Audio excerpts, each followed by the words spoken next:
It is one of the most mysterious government installations in the United States. If you cross the line, if you speak out, they will come after you. Can they actually engage in anything truly, deeply classified there? I think the answer is yes, absolutely. It is believed to be ground zero for clandestine programs that are simply out of this world. Inside this facility were 9 hangars, and inside each of those hangars was a flying saucer. There is a complex series of underground tunnels and layers to Area 51. What if it isn't just that there are aliens? What if there's some secret too terrible to be told? For more than half a century, the mysterious government compound located in the Nevada desert known simply as Area 51 has been rumored to be everything from the secret hiding place of extraterrestrial technology to a training base for special forces organizations such as SEAL Team 6. But could the truth behind Area 51 be even stranger than anyone has ever imagined? Perhaps the answers are concealed in America's book of secrets.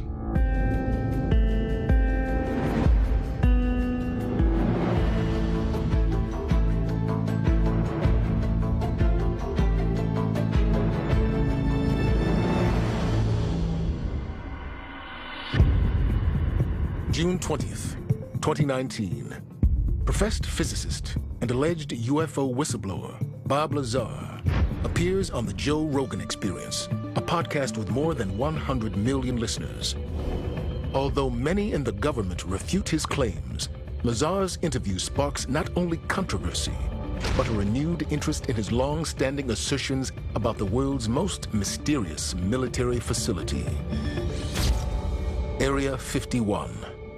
Bob Lazar claimed to have worked at Area 51 on recovered extraterrestrial technology. What's interesting about Bob Lazar's claims is the fact that if something was recovered, chances are Area 51 has played a part in it.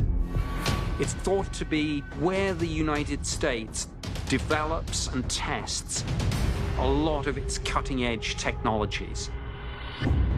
Although the interview and other recent documentary films have brought him both attention and scrutiny in the media, Bob Lazar's claims that the U.S. military uses Area 51 to store and experiment with recovered extraterrestrial technology date back to 1989.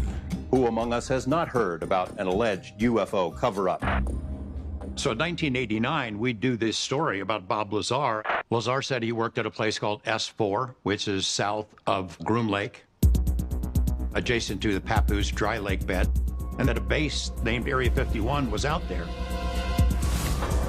He said that inside this facility were 9 hangars, and inside each of those hangars was a flying saucer.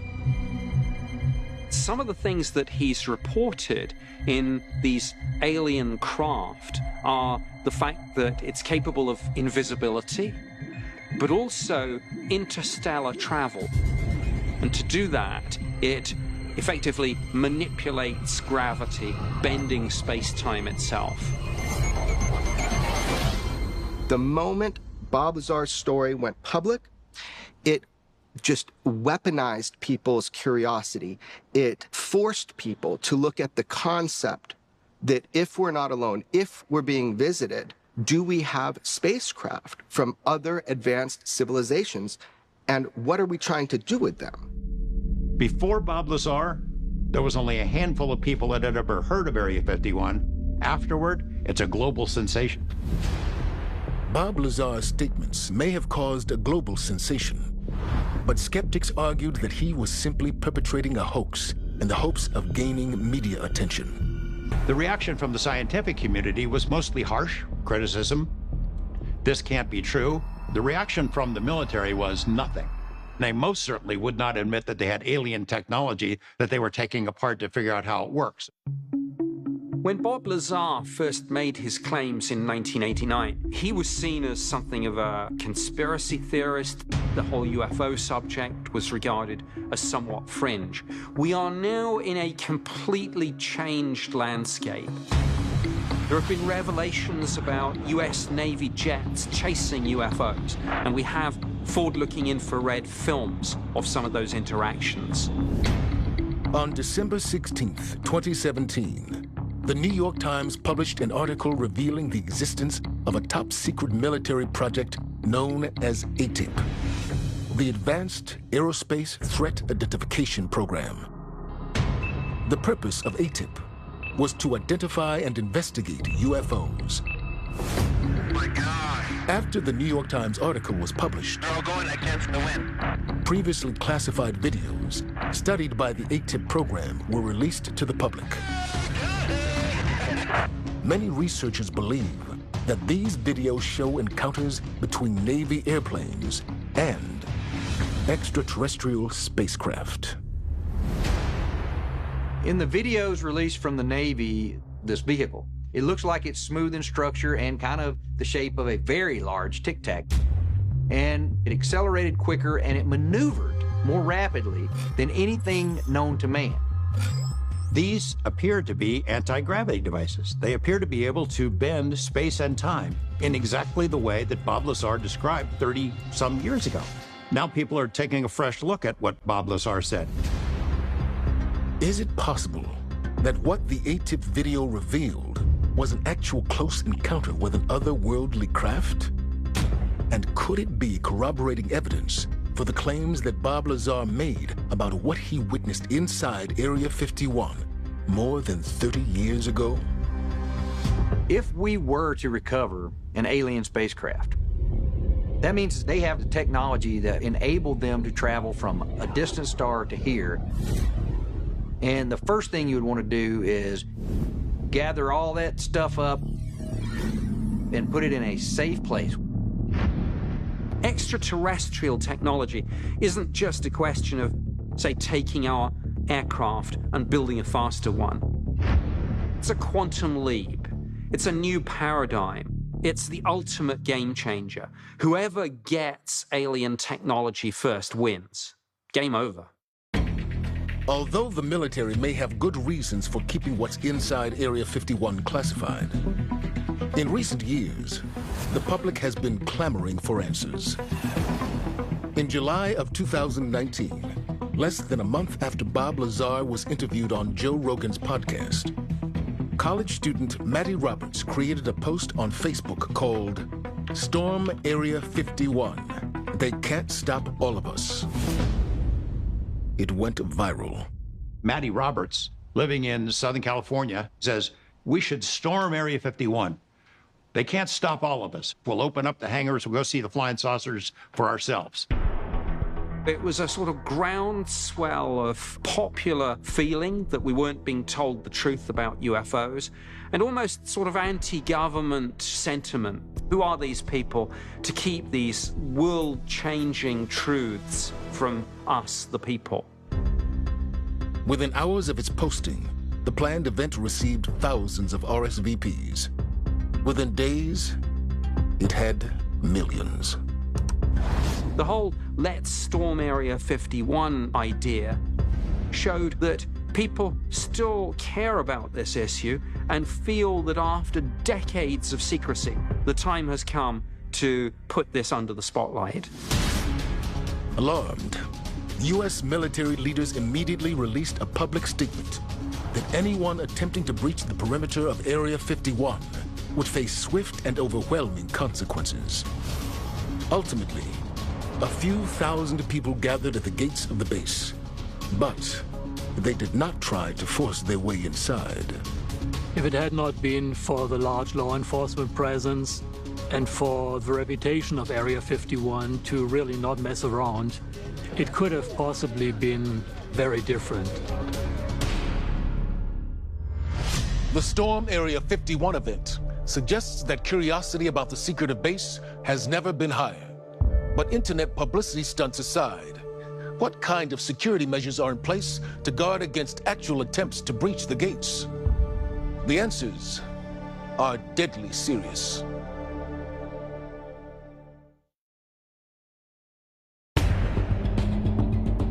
January 28th, 2019. Attempting to break into Area 51, an unidentified man manages to drive through a security gate onto what he believes to be the grounds of the base. Although he is mistaken about his exact location, the consequences of his actions lead to a tragic outcome. He was going to drive up the road to Area 51 and instead drove into the entrance of the Nevada test site, the Nevada National Security Site it's now known as. It's protected. It's a secure facility. But it was at a gate about 50 miles away from Area 51. He made it about 8 miles into the restricted area. He exited his vehicle and had something that looked like a gun in his hand. And at that point, he was shot dead. And it just shows that even the ultimate sanction will be brought to bear on people if they try to break in. Over the years, one secret that has been revealed about Area 51 is that it is protected by more layers of security than perhaps any other military base in the United States. There are devices that can smell human skin. They can differentiate between, say, a human and a wild horse. There are sensors disguised as bushes. There are satellite devices all around the facility that can detect any kind of movement. You're also being watched by remote-controlled cameras in the hills around Area 51. Then as you get closer, you run into the security forces. Despite the armed guards, state-of-the-art surveillance, and high-tech hidden sensors, curiously, and perhaps as a deterrent to would-be trespassers, guided tours run year-round to give the public at least a glimpse of the base. But from a very restricted distance. They have regular tours out to Area 51. They drive them up to the edge of the base, let them get out and take a picture of the signs that say use of deadly force is authorized.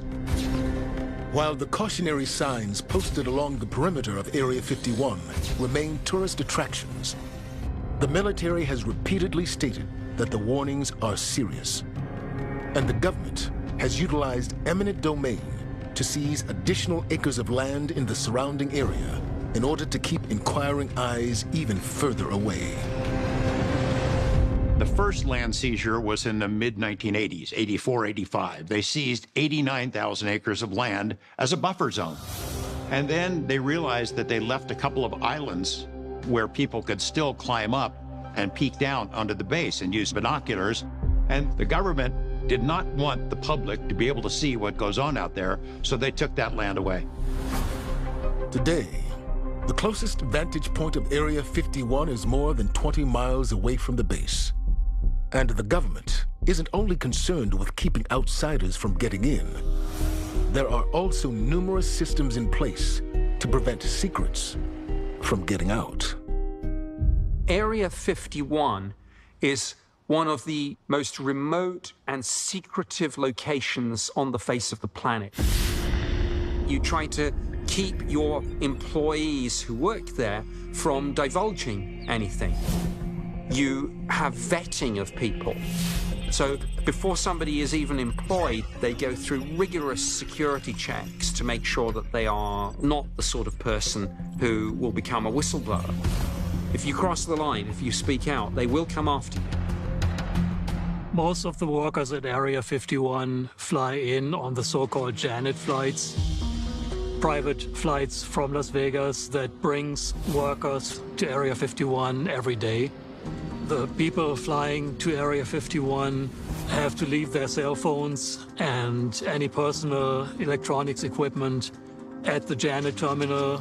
If people are not clear to see certain areas of the base, the shades in the planes are drawn down so that they can't see the base while landing. Work at Area 51 is very compartmentalized. One guy doesn't necessarily know what the next guy working on a different project does. The level of secrecy at Area 51 is so high that for most of its history, the U.S. government denied that it even existed. But that began to change in the early 1990s when a woman named Helen Frost sued the U.S. government, claiming that her deceased husband, Robert Frost, had been exposed to dangerous chemicals while serving as a construction worker at Area 51. Robert had been tasked with discarding old equipment and hazardous waste into a large burn pit, which Helen believed had caused him to become gravely ill. Scott Amy, the general counsel for the Project on Government Oversight, took on her case. When I first spoke to Helen the first night on the telephone, she would tell me that when her husband came home, that his skin would be open and bleeding. She also mentioned he had skin lesions and scaling and respiratory problems. Helen believed that it was the exposure to this toxic fumes that were coming out of these burn pits that were impacting his liver and other internal organs. And that's what gave him these skin problems, and that's what ultimately caused his death. Robert Frost, before he passed away, came to the East Coast and met with a biochemist who was at Rutgers University, and he did some testing of Robert. And when he took tissue samples, he was able to find out that he had toxins and compounds that he had never seen in a human being before. Incredibly, when asked to identify the unknown compound that Robert Frost had been exposed to, attorneys for the federal government refused to declassify any information about what exactly had been burned in the pit.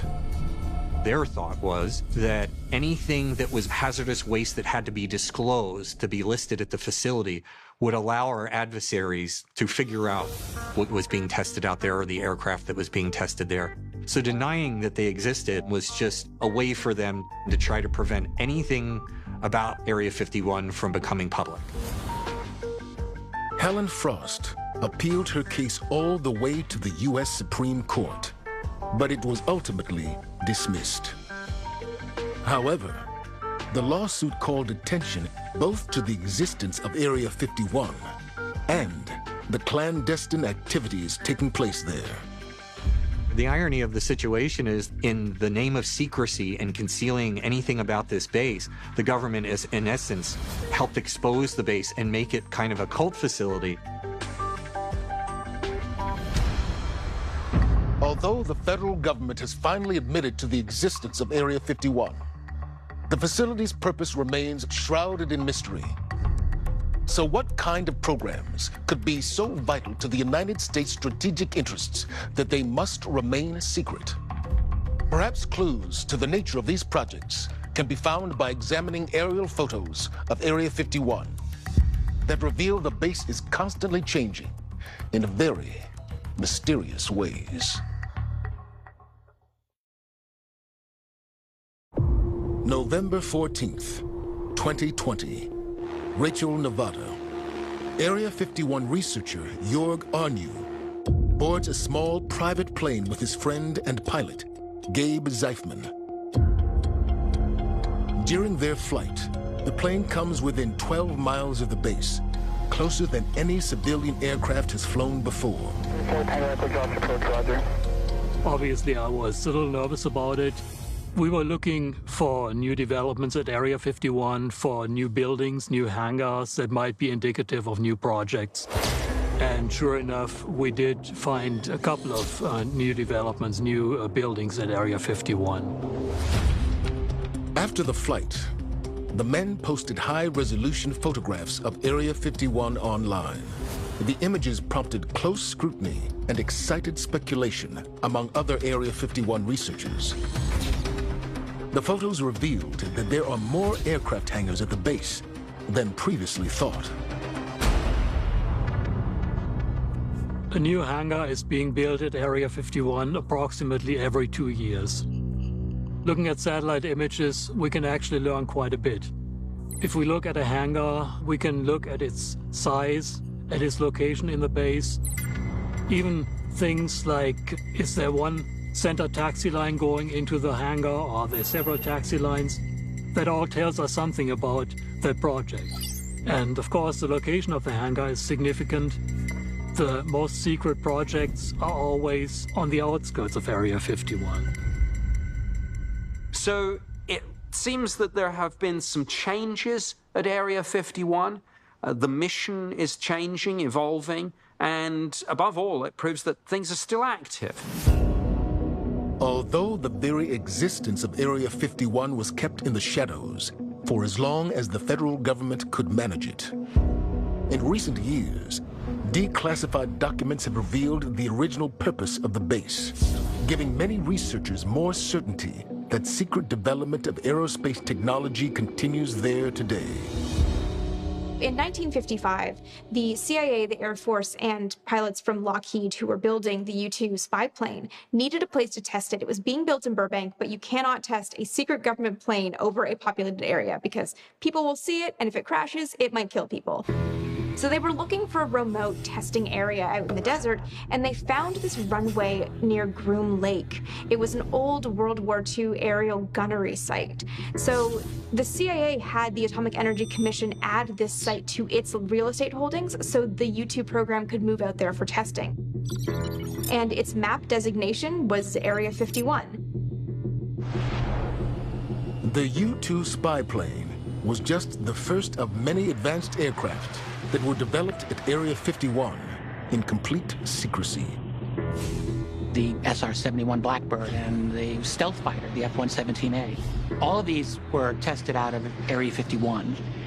It also was used to reverse engineer Soviet MiG jet fighters, which were very advanced, and the U.S. certainly wanted to learn about them. The United States has had a long history of testing its cutting-edge aerospace projects at Area 51. And these are the sorts of things that, when people first see them, when they're not public knowledge, they mistake them for UFOs. Even pilots will see some of these aircraft and say, my goodness, it's a flying saucer. Is it possible that evidence of mysterious craft, such as the ATIP videos, simply show footage of secret American military vehicles that may have been designed at Area 51? Or could they actually be, as some believe, evidence that the American military has obtained extraterrestrial technology? Those who favor the latter offer as potential proof the most infamous UFO incident in United States history. Roswell, New Mexico, June 14th, 1947. Radar operators at Roswell Army Airfield detect an unidentified craft approaching the base. Moments later, the object rapidly descends and crashes in the desert outside a nearby cattle ranch. There was a rancher by the name of Mac Brazel. He worked for a ranch called the Foster Ranch, and he's out doing his rounds on his horse, and he sees the debris first. And it's scattered over a wide area. It's unusual. It's like, you know, the famous, like the metal rods that won't bend and the metal that won't dent. So what happened is the military, they gather the material and they bring it back to the base. The press officer announces to the world that the Roswell Army Airfield recovered a flying saucer. The US military themselves admitted something had come down. Now, within 24 hours, they reversed their story and said that it had just been a weather balloon, which seems highly unlikely, given that Roswell Army Airfield was home to the only atomic bomb-capable squadron anywhere in the world. These people were the elite of the elite. If ever there was anyone less likely to misidentify a weather balloon, it was these people. So people say that the weather balloon story was simply a cover story. Rumors of a cover-up were fueled when residents of Roswell came forward and reported that they saw not only wreckage of a flying saucer, but also the bodies of two apparent extraterrestrial beings removed from the craft. The Air Force subsequently claimed that these supposed bodies were actually crash test dummies used in parachute testing. However, some researchers and journalists believe the truth has been covered up. There's a lot of indications that material was secured and taken to Wright-Patterson Air Force Base I have heard it from multiple sources that it was later taken to Area 51, that became the location of choice for that particular secret program, the reverse engineering of alien technology.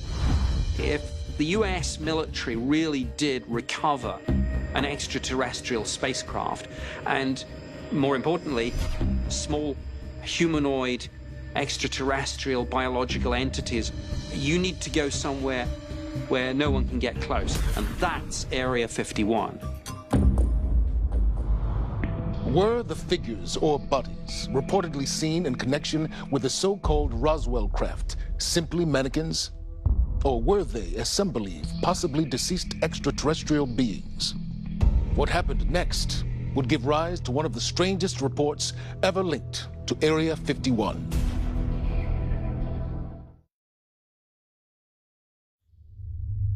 Fall, 1995.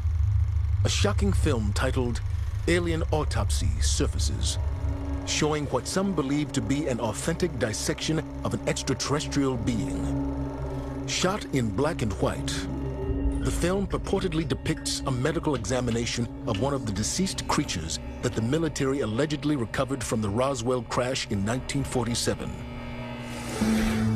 Producer Ray Santilli claims to have acquired the footage from an anonymous government employee who filmed the autopsy, which supposedly took place at Area 51.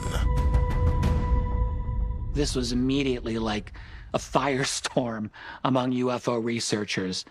You had a group of people saying, we think it's real, but a lot of people right out of the gate said, that's a hoax, that's fake.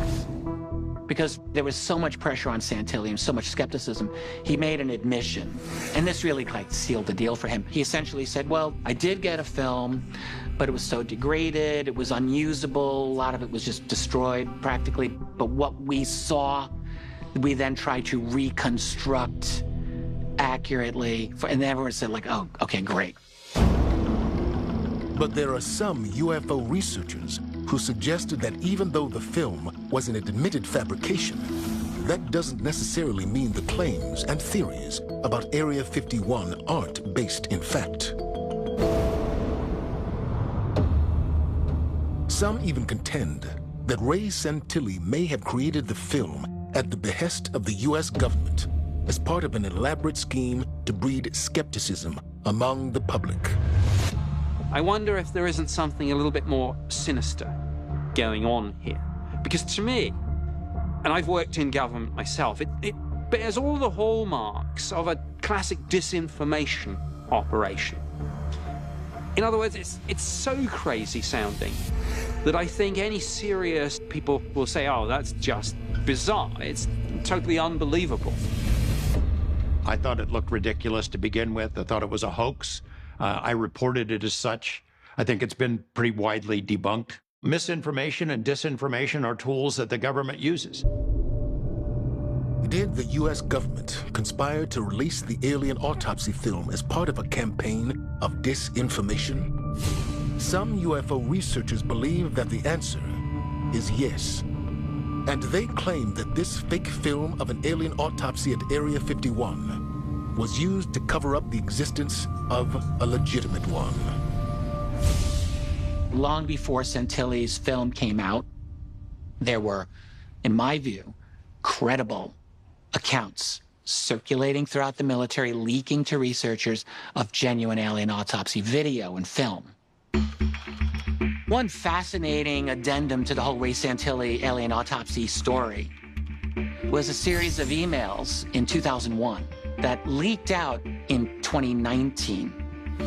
It was among different members of Robert Bigelow's organization, the National Institute of Discovery Science, NIDS.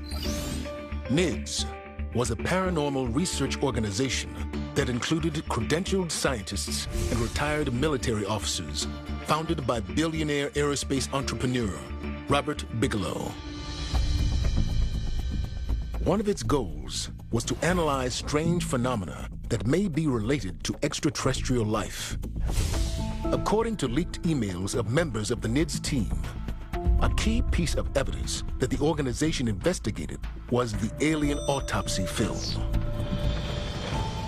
This email thread, it involved a series of scientists working before Robert Bigelow. So there's one particular scientist who was a real expert in biology and medicine, and this was Dr. Christopher Kit Green. And the thread became very controversial when it leaked out because this individual is stating the Santilli film is real. And the other scientists are like, what are you talking about? Everyone thinks that's a hoax. He's like, nope, not a hoax. Why is it not a hoax? And he says, look, I'll tell you right now, because in the early 1980s, I was briefed in Pentagon briefing, and I was shown images that were identical, he said, to Ray Santilli's Alien from 1995. And he said, I saw them well more than a decade earlier. The information revealed from the NIDS email chain sent shockwaves throughout the UFO research community. Some believed the information suggested that the alien autopsy film does, in fact, depict some of what goes on inside Area 51. Others argued that the leaked emails were the result of yet another government disinformation campaign, a theory that is now supported by Dr. Kit Green himself.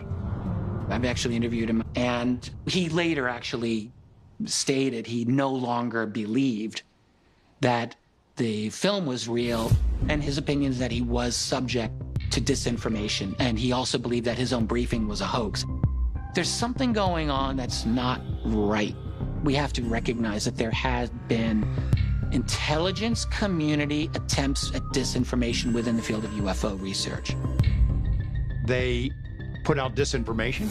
I suppose disinformation might be their strongest weapon. They tell lies about what goes on out there at Area 51. It comes with the territory. Because Area 51 is a top-secret government compound, disinformation tactics are powerful and perhaps necessary tools for protecting vital American secrets. But how does the government maintain this secrecy in the face of more and more sophisticated surveillance technology? Perhaps the answer lies deep under the surface of the Nevada desert.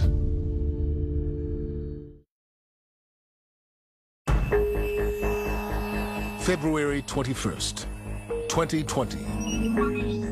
The YouTube channel Finding UFOs posts a series of satellite photos of the mountains that surround Area 51. According to UFO researchers, the intriguing images reveal a hidden entrance, not just to Area 51, but also to a vast network of secret underground tunnels. So one thing about Area 51 being the most famous secret base in the world is that it's famous. And the question is, can they actually engage in anything truly deeply classified there? Because for the last 30 years, the world has known about it. I think the answer is yes, absolutely. They need the secrecy. They need the security that's away from the prying eyes of a satellite. Often only an underground facility can do anything like this. And I think there's a very good case to be made that there are probably substantial underground levels that they're there. There are lots of leaks over the years in the 1990s and 2000s do attest to this. Obviously, one of the reasons one has underground facilities is to hide things, to make sure that if there's any high-altitude spy plane or a satellite pass over, then you won't be able to spot these things. Putting it underground, that's the way to do it. A lot of the individuals that I've spoken with over the years, they have expressed to me that there is a unique and complex series of underground tunnels and layers to Area 51 simply because of how exposed you are on the top layer. So when you want to fly something new, you can bring it up from the Earth and then out into the open when you know there are no satellites looking, and then fly it off. Government documents released due to a Freedom of Information Act request in August of 2013 show that, in fact, there have been massive tunneling and underground operations conducted at Area 51. One underground structure that we know about is a 1,000-foot-long tunnel system that was originally designed for something called Project Nerva, N-E-R-V-A. It was an attempt in the 50s and 60s to develop nuclear power for massive missiles, basically for space purposes. They had fairly substantial underground facilities. that were designed for research and development and computers and all the electronic gear that they needed. So that ended in 1973. What you can say is that all of these underground facilities that were developed originally in the 50s and 60s, they all need to get repurposed. They're too valuable. We also know that the Reagan administration in the 1980s allocated $8 billion for the construction of underground facilities. And they have these vast facilities out there. There's one called U1A that you go straight down 1,100 feet straight through solid rock. There's one elevator shaft that goes down there. I took the trip, got down to the bottom, and at the bottom is a base, is a facility. And then they have a laboratory, and they have these tunnel boring machines that were chewing into the rock in multiple different directions to expand the lab. But just how was the federal government able to construct such extensive and elaborate underground facilities at Area 51 without the public and press being able to detect the activity? Researchers suggest that it's due to the top secret infrastructure that has been put in place, including an underground railway system. You do wonder, with hundreds of miles of tunnels, where does all that rock and dirt go? I have been able to confirm that there's tunnels with their own railroad systems. I've ridden on the railroad that's inside of it. Atomic Energy Commission records show that the Department of Energy did build at least one underground rail system to transport heavy equipment through Area 51. Now, there's probably even more than that. We don't really have a whole story here. This is still a very closed-off area. There's rumors of an underground train system going from Area 51 out to Edwards Air Force Base in California. Now, Edwards Air Force Base is an extremely important Air Force base for testing equipment as well and for advanced aircrafts. This is a fascinating part of our history. Much of it is unknown to people. But the United States, even immediately after the Second World War, the military looked into a variety of places to create secure, deep underground facilities. And then eventually they thought, well, we need to connect this one to that one, and so you need an underground tunnel system. Every chance I get, every excuse I get to go out there, we go out, and we get little glimpses, bits and pieces of things that they do, but I suspect that there's some real secrets that I haven't been made aware of. While rumors surrounding this mysterious desert base continue to stoke both curiosity and even suspicion, some insiders suggest that what is happening there right now goes beyond and above anything ever reported about Area 51.